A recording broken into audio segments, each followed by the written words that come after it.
Hi, folks. You're with Tacitus today at your push channel, and thank you for joining this radio live stream.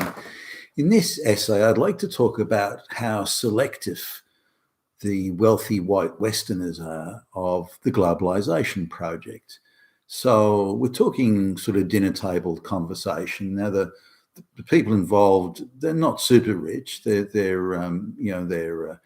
Their house is, say, or their primary residence is, say, valued at about 3.5 million. They've got a few investment properties, but so 3.5 million for the primary residence. They've got two cars in the driveway, collectively worth maybe $270,000. They spend $100,000 to $150,000 a year going on vacations. So now their view of rich is you've got your own private Learjet, so they don't perceive themselves as rich. They think they're just doing okay, but nothing more than that. Now they've got no experience with a standard of living that's really much below what they currently have and what they've lived with and grown up with. So they've got a reasonably narrow view of things, but again, the dinner table conversation, they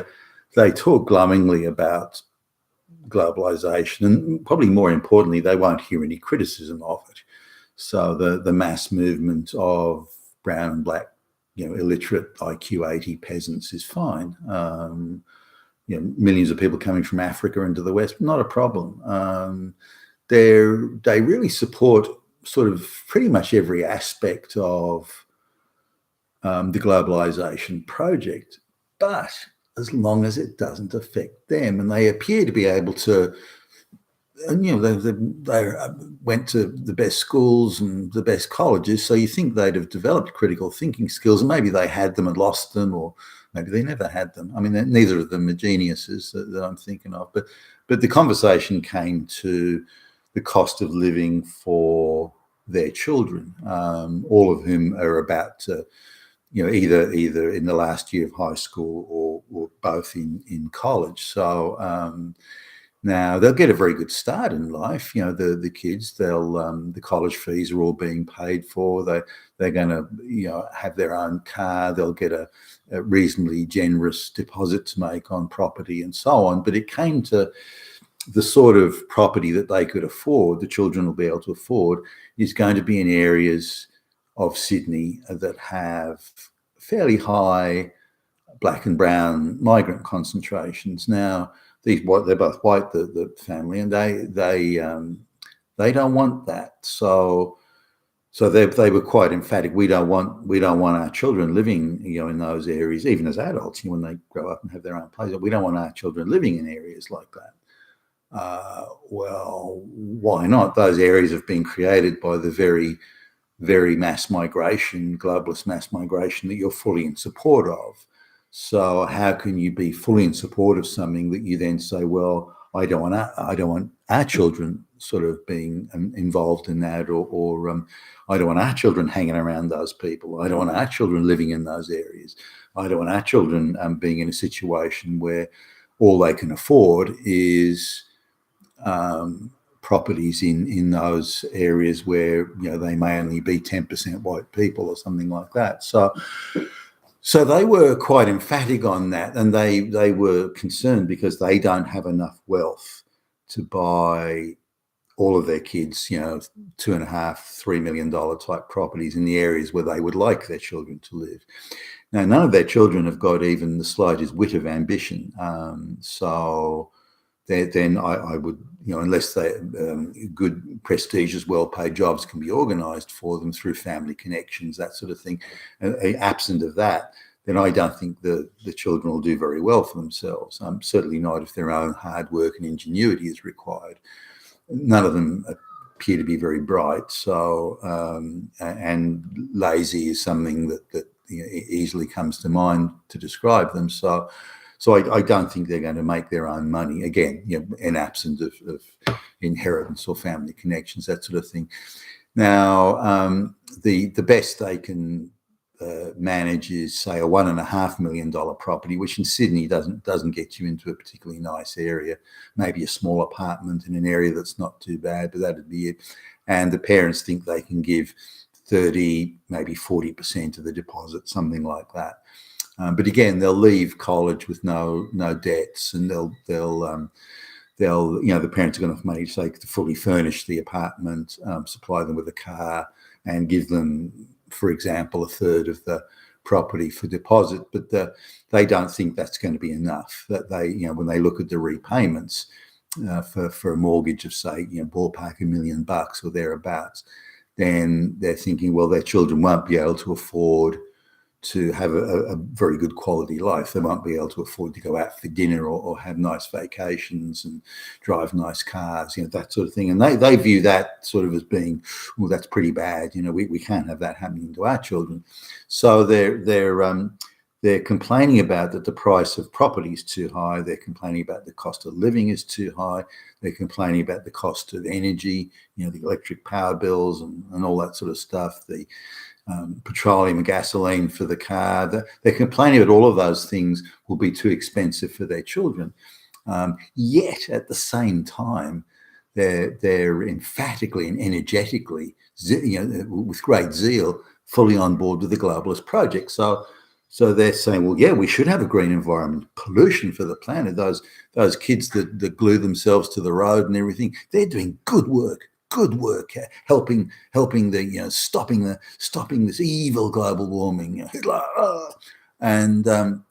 So they're in support of that. They're in support of mass migration. The bringing in of illiterate black and brown IQ 80 peasants to the West. They're in full support of that. They think it's a great thing. Not that they necessarily think it's a great thing in itself, but more they see if you oppose it, then you're a fascist Nazi. They seem to sort of have the rebuttal type thing more in their heads than they do the actually favouring it. Now they complain that when they want work done around the house, whether it be cleaners or people to look after the swimming pool or anything, gardening, could be anything. They complain that it's hard to get people, and and the people that do sort of come on board are unreliable and don't turn up and don't call when they're not going to turn up, things like that. So they're complaining that, or can't speak English and so on. So they complain about that, but yet they're in full support of the migration. Now they're saying, well, there should be more migration. So there'll be such a surplus of labour and such a surplus of people that have got, no gainful employment, that they can easily find cleaners and people to do the mow the lawn and so on. So they seem to see it in that respect. But coming back to the children thing, so I baited them. I mean, they're not aware of my views, but nor do I broadcast it, by the way. So I baited them a little bit. So, well, look, do you think this mass migration of people coming in and the allowing offshore investors to buy up swathes of property that are then taken off the rental market and so on, do you think that, and using Western real estate as money laundering for rich Chinese goons and gangsters and so on, they no, there's nothing wrong with that. Do you think that might have an effect on the prices that you're now sort of saying, house prices you're now saying are too expensive? No, not really. A little bit, maybe. No, it's other things. It's all those fascists, and they don't seem to have any concept of what are the driving forces for the higher prices of real estate. Why is the energy high? The price of energy high. They buy fully into the world's going to end in 10 years, yet themselves buy waterfront properties. If the world's going to end, why would you buy a waterfront property? Why are you worried what's going to happen to your kids in 5, 10, 20 years' time if the world's going to end? Now, if it's not going to end, why are you worried about, why are you in such sort of favour of all these green energy policies that are putting the prices up that you're saying your kids can't afford? Oh, yeah, well, it's important we protect the environment and we have to stop the world from ending, and everyone has to play their part. So there's this huge disconnect, but they're complaining bitterly about the effect of it. Well, not bitterly, angrily, with clear exasperation, complaining about the effect it's going to have on their kids. And they're clearly very worried about the standard of living their kids are going to have. They're clearly worried their kids won't be able to afford to meet the costs of what are going to be basics in the future. So they won't be able to live in a nice area. They won't be able to drive a nice car. Now, this is a class thing as well as a globalization thing. So they don't think globalization should be stopped to help their children, but they want houses to be much more affordable. They want energy to be much cheaper. They want gasoline and petroleum for the car to be much cheaper. They want more well-paying jobs around so their kids can get them, and so they want all the things that globalization is taking away. So they want those things for their kids. So they're totally on board with globalization, all the subsets of it, the climate change, the mass migration, and so on. But they're not okay with the effect it has on them, well, not so much them, but their children, their children's future. And they are clearly worried about it, no question. But they don't seem to see there's a relationship between the two. So I tried to get them to choose between, subtly, tried to get them to choose between, well, either your kids can have an affordable future or you can have the globalization project, but you can't have both. So which one will you pick? And that they sort of couldn't. They said, no, we want to continue, I'm paraphrasing, but they want to continue supporting and keenly and energetically supporting everything to do with the globalization project, while at the same time fretting and chewing their fingernails over the future for their children. But they aren't prepared to let go of the globalization, but they are, very worried about the kids. So, and they were talking about things like, they may have to move to a very modest dwelling in the years to come, even though they don't want to, a modest dwelling. It's simply so they can give the kids enough money. Nor do they want to be in a situation where the children didn't have enough money and would keep coming to them for more and more. And they thought that was, they either had a choice of giving the children money when they pestered them and harassed the parents enough, or they would lower their standard of living and live in a modest place, not go on vacations, that sort of thing, so they could give the kids more, so they could buy their own house in a nice area. There's 3 kids in Sydney at the moment.